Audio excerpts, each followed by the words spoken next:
Mapagpalang araw sa ating lahat.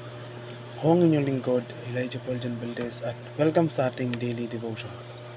Ang ating verse for the day ay nasa mga awit, chapter 118, verse 17.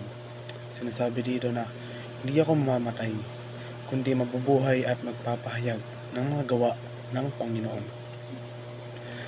Ngunit pagdating sa Diyos, kadalasan ay hindi natin ginagawa ang masunurin na paglilingkod at nagpupumilit na makaranas ng matinding kasiyahan.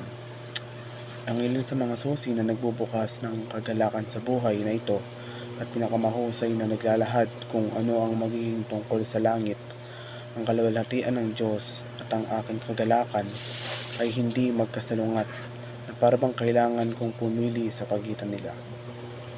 Iisa sila kay Kristo. Niluluwalhati ko ang Diyos sa pamamagitan ng pagtatamasa sa Kanya magpakilanman. Siya ang pinakadakilang kagalakan ko at sa paghahanap ng aking pinakamataas na kaluguran sa Kanya.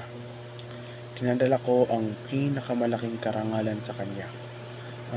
Ang walang hanggang pag-ira ng Diyos ay naging marubdob na kaluguran ng Ama, Anak at Banal na Espiritu na nagbubunyi sa kadakilaan ng isa't isa.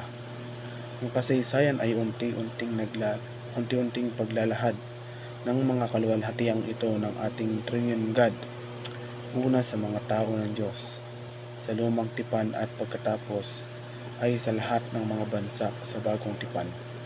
Ang Ebanghelyo ay bukas sa paanyaya ng Diyos sa lahat ng makakarinig at tutugon. Lumapit sa bukal na tubig ng buhay. Halika at humanap ng papahingahan para sa iyong kaluluwa. Tikman at tignan na ang Panginoon ay mabuti. Kumain at mabusog sa pinakamayamang pagkain.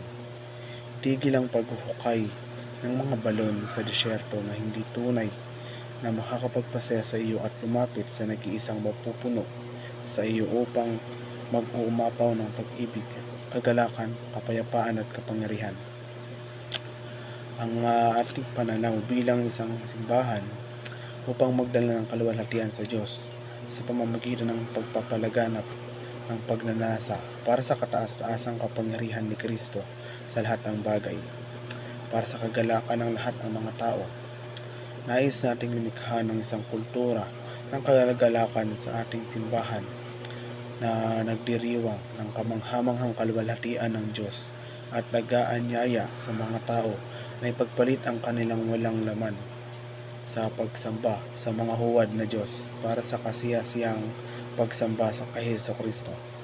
Nais nating itaas ang pangalan ni Jesus sa ating lungsod upang mas maraming tao ang makikinig ng mabuting balita ng kanyang gawaing pagliligtas at ang kanyang pangalan ay lalong parangalan.